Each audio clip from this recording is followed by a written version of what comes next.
Hey y'all, welcome to a new What's for Dinner. Today I'm going to be sharing 5 different meals that I have recently made for my family of 4.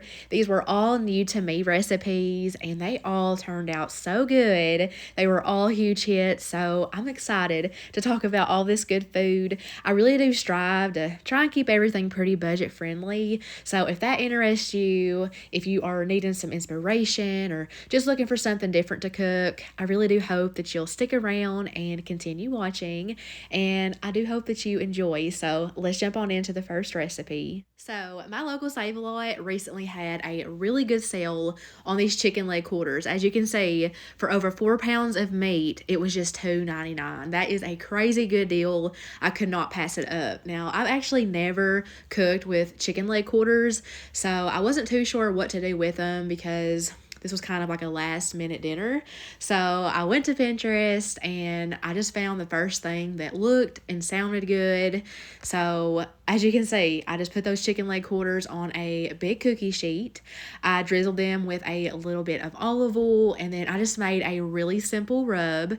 All it was salt, black pepper, smoked paprika, and some garlic powder. And as always, I will definitely have that recipe linked in my description box if you want to make this too and get those exact measurements. But I took about half of that spice mix and just sprinkled that over top of the chicken. And as you can see here, I'm making sure to lift up that skin and season the chicken meat itself. I want this to be really well seasoned all throughout. I did do that to all of them, but I didn't show it. I didn't want this to be too long. But I got all of those flipped on over, and I'm going to use the other half of that spice mix.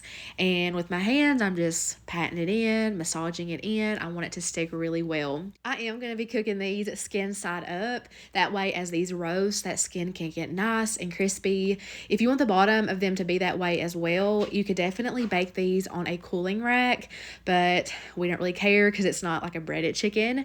Plus, I want it to roast some potatoes with it, and I wanted the chicken broth to kind of infuse the potatoes. So I just got a few russet potatoes here that I washed and chopped. I drizzled them in some olive oil, and I seasoned them with garlic powder, onion powder, salt, black pepper, and I did throw in some smoked paprika to kind of match the flavor of the chicken. So I just gave that a good stir to make sure that all of the potatoes were seasoned well. I dumped them out on that same cookie sheet, and I'm just using my spoon to kind of get that spread out good. You want to do your best to make sure that nothing's overlapping too much, but that's going to go in a 400-degree oven, and I ended up baking mine for about an hour. I really wanted some broccoli to go along with this meal, so about halfway through that cook time with the chicken and potatoes, I started to prep some broccoli. So I'm just using the same bowl I mixed the potatoes in.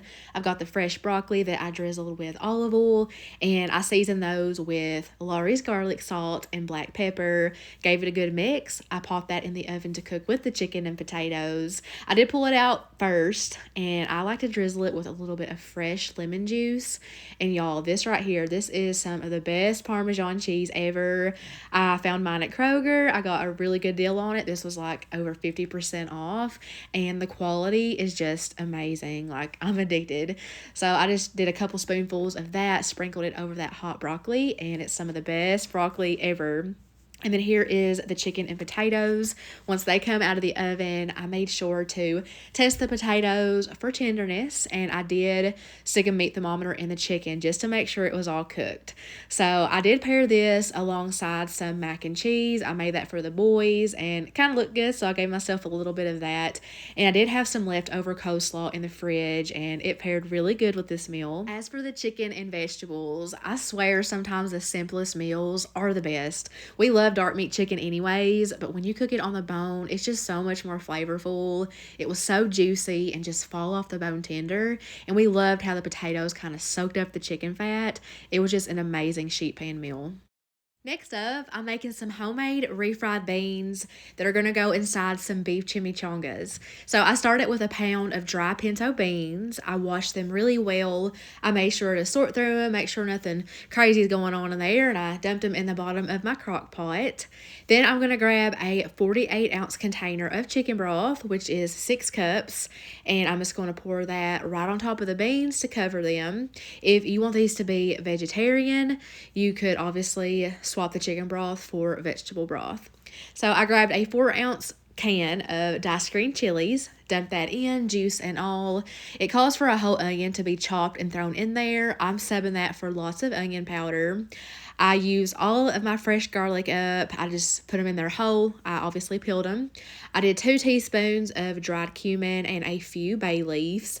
I gave it a good stir because a lot of the seasonings were kind of sitting on the top, so I just wanted to kind of break that up a little bit better. Then I'm just going to get these covered with the lid, and I'm going to let them cook on high for about 5 hours. I definitely waited for a slow Saturday to make this meal because I knew it was going to be a bit time consuming. So here we are after the 5 hours. As you can see, the beans have soaked up a lot of that broth. I tested it to make sure that it was tender, and it was, so I removed the bay leaves, gave it a stir, and the recipe says to remove 2 cups of that liquid. I had a bit of a hard time doing that. I started with a measuring cup. That wasn't working too good, and then I switched on over to a turkey baster, and it definitely went a little bit quicker, but for whatever reason, I was still having a bit of trouble, but I got out some of that liquid, and then I grabbed my immersion blender, and I'm just going to keep on pulsing it until it gets smooth to my liking. I want mine completely smooth, but if you want some chunks to yours, you can totally do that. That's the best part about making something homemade. You can do your own thing. So now that it's nice and smooth, I just seasoned to taste with some kosher salt. I didn't add any of that liquid back in because I thought this was the perfect consistency. And y'all, these beans tasted so good. It's definitely going to be a staple from now on. So now for the beef chimichanga part. So I saved this idea off a girl from TikTok many months ago. Her name is Ellie. I can't remember her last name right now, but I will link her video down below in the description box. But I'm following her recipe from this point on. So I've got a pound of ground beef cooking up. When it was about halfway cooked through, I seasoned it really well with lots of onion powder. She used an actual onion. I did 2 good spoonfuls of some minced garlic. I just used the stuff from the jar because, again, I used the last of my fresh in the refried beans. I used a Saison packet of seasoning. This was my first time ever using that, and it has such great flavor. She specifically said to use the packet that says with tomato on it. I couldn't find that one, but whatever we got, we liked.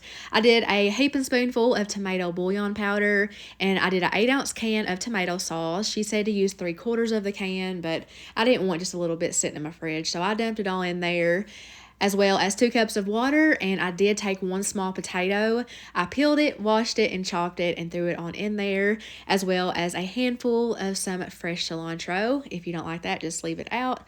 And then 1 serrano pepper that I took the seeds out, deveined it, and chopped it. That was my first time buying one of those. It was not spicy at all, and it was really good. I also did some garlic powder and some salt. I almost forgot the black pepper, but you'll see me come in here in a little bit and add that. But I just have this on about a medium-high heat. There goes the pepper, and as you can see, it's starting to like bubble. So once it started simmering, I turned down the heat a bit, and I let it cook for about 20 minutes. Now at this point, all of her liquid had like evaporated, but mine was still so soupy, so I had to crank that heat on high to get that to evaporate. But it just took a couple minutes to fix, and this came out so tasty just by itself. Definitely a different flavor than what we are used to. So these are the biggest tortillas that I could find at the store. It's the Burrito Grande size. I did heat these up in the microwave before I started working with them. I layered on some of those homemade refried beans. I also made some homemade Mexican rice. It's the same recipe I have shared on here many times, but again, I will link that recipe in the description box if you want it. Now I'm just layering on some of that beef mixture and then just a little bit more of that rice over the top. So now I'm just doing my best to fold it into a burrito. I do wish that I could have found a little bit bigger of a tortilla, but I still think these turned out pretty good. So while I was preparing those, I was heating up some vegetable oil over on the stove. So I'm just placing these in 2 at a time, seam side down. And I'm just going to let these cook for a couple of minutes per side. I do wish that I use either a smaller skillet or a little bit more oil so that they could be a little prettier on the sides. Hers was definitely perfect looking compared to mine. Also, I really wanted to make some homemade guacamole to top with this, but I didn't plan far enough in advance, and I went to 2 stores looking for ripe avocados. They didn't have them, so I just used the cups. I'm drizzling on a little bit of sour cream. I'm going to do a small handful of shredded lettuce and a little bit of some shredded sharp cheddar cheese. So a lot of effort went into this little plate here, but it was 1,000% worth it. These were amazing. I was extremely proud of them, and I can't wait to try more of her recipes. On this night, we are doing some Copycat Chick-fil-A, which is one of my daughter's favorite meals. Now, the only thing I'm making homemade is the waffle fries. And yes, I've made homemade fries before, but I've never made homemade waffle fries until this night. And it was so much easier than I thought it was going to be. I've had this vegetable chopper for a while. I bought it on Amazon a few years ago. It comes with this crinkle attachment, and I'm just carefully sliding a russet potato over it, and after each slice I'm turning the potato and it creates this crisscross pattern. So I did about 4 potatoes and I put them in a large bowl. I covered them with water, and I'm gonna let these soak for about 20 minutes. So that's gonna keep these from turning brown while I'm getting everything ready, and most importantly, it's gonna remove a lot of that excess starch, which is gonna make it nice and crispy. So I drained off that water after the 20 minutes, laid them out on some paper towels, and I just did my best to get all of that water out. So while I was doing all of that, I was heating up a pot of vegetable oil on the stove. I used every last drop that I had, which ended up being the perfect amount. I would say it was probably 1 inch high of oil, but I let it heat up before adding anything in there. And I did have to work in 2 batches. You definitely don't want to throw all of those potatoes in there. That would be a disaster. But I let them cook for about 5 minutes on a medium heat. These are not fully cooked here. You're just wanting them to like turn pale, and they'll be floppy, and you can tell they're like starting to get tender. We're going to double fry these. I'm not really sure why that's a thing. I just know I've done it in the past, and every time I've done it, it always turns out to be the best fries. And that's coming from someone who is not the biggest fry fan the last year or so, but these seriously wowed me. So that's the second batch. They're all par cooked now. Or yeah, par cook. I guess that's the word I'm looking for. But now I have turned that heat up, and I am going to put them back in that hot oil, and I let them cook for just a couple more minutes. They'll start to turn golden brown. I definitely took mine out kind of quick since mine are a lot thinner than like your typical Chick-fil-A French fries. But I just drained those on some paper towels and immediately hit them with some sea salt, and they were seriously the best. They were honestly more like homemade chips because of how thin they were, but we honestly about like that better. Now, as for these chicken sandwiches, these are just some frozen chicken patties that I cooked in the oven and put on a buttered and toasted bun. Here's the brand. It's the Just Bare breaded chicken patties. I know you can get these at Costco. I bought this bag at Kroger, and I actually had a $2 off coupon, so we saved a lot of money, and they're super good quality. I'm kind of a frozen chicken snob, but these are a must buy, I promise you, and they taste so similar to Chick-fil-A. This turned out super good. On this night, I am trying out a one-pot ham and veggie pasta.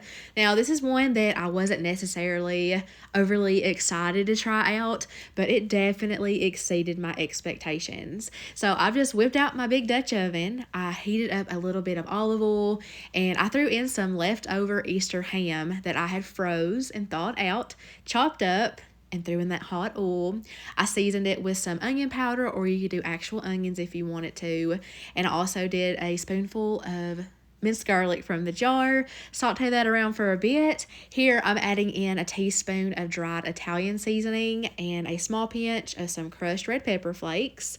In a large bowl over to the side, I'm combining 4 cups of chicken broth, 1¼ cups of some half and half, and 1/4 cup of just some plain all-purpose flour. With my whisk, I'm going to mix this together really well, making sure there's no clumps or any like visible flour, and I'm going to pour that straight into my Dutch oven. Made a little bit of a mess, don't really know how that happened, but this is the liquid that the pasta is going to cook in. So this is the first time I've ever noticed the little mini bow ties. I didn't know that was a thing, but these are so cute, and they are the perfect size. I can't wait to incorporate that into different dishes. The recipe did call for a full pound of pasta, but I did a little over half of the box instead.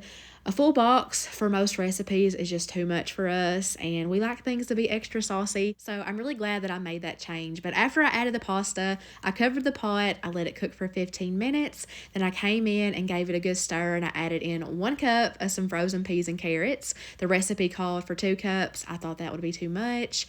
I really liked the amount that I added. But after I added the frozen veggies, I cooked it for about 8 more minutes. And then once your pasta is tender, you can add in a 1/2 cup of Parmesan cheese, and then you just want to season it to taste with some salt, black pepper, and some dried parsley. That is all there is to it. Very quick to throw together for like a busy weeknight. And obviously, as it cools down, it'll thicken up a little bit more. But to me, this looks perfect. I did top it with a little extra dried parsley, and I served it with some Red Lobster biscuits, just the biscuit mix. You can find at pretty much any store, but we always love having that as a side. But yeah, this tasted great. It was creamy. I feel like all the flavors worked well together. It's not often that we have dishes with ham in it, so it was something different, which was a nice change up, and I thought it was a really great way to use up some leftover ham that I've had in my freezer. Now, this last one is going to sound a bit questionable once I tell you what it's called, but you just got to stick with me. This is going to be a ravioli soup, and it is extremely kid-friendly. So I've got my Dutch oven back out, and I'm cooking up a pound of ground beef. I'm seasoning my meat with some salt and black pepper, and here I'm measuring out a teaspoon of garlic powder, 2 teaspoons of some dried basil, and a teaspoon of dried oregano. I'm going to cook those spices into the meat for a few more minutes. I want to make sure that meat is fully cooked, and then I'm going to drain off the grease and add in 2 tablespoons of tomato paste that I thawed from my freezer. I'm sorry about all that steam. I know it's making it a little bit hard to see. There's nothing I can really do about it. These Dutch ovens get so hot. You'd think I'd have this on a really high heat, but I don't. But it's going to clear up here in a second. But I grabbed a 28-ounce can of crushed tomatoes. I'm adding in all of that. I'm giving it a quick stir because it started to sputter and go everywhere. But now I'm going to need 4 cups of beef broth.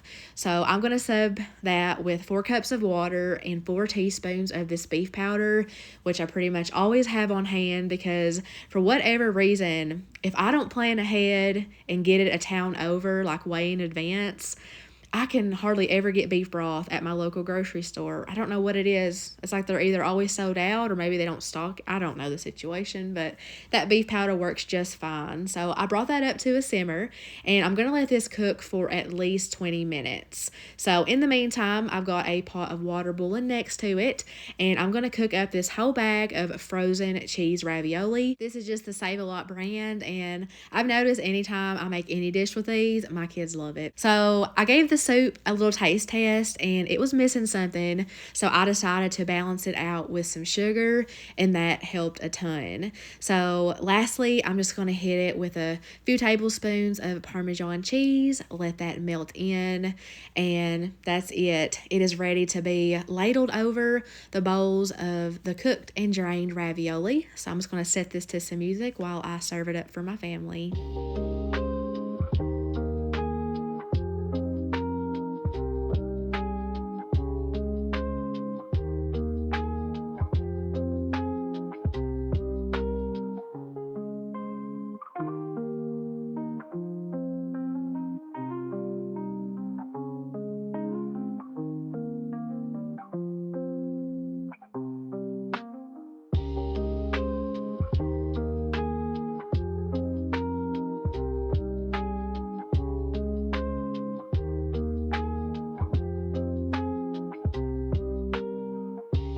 I topped the bowls with some extra Parmesan cheese and a garlic breadstick for dipping, and I just loved how much my kids and husband loved this meal. I really liked it too, but to me it tasted slightly basic.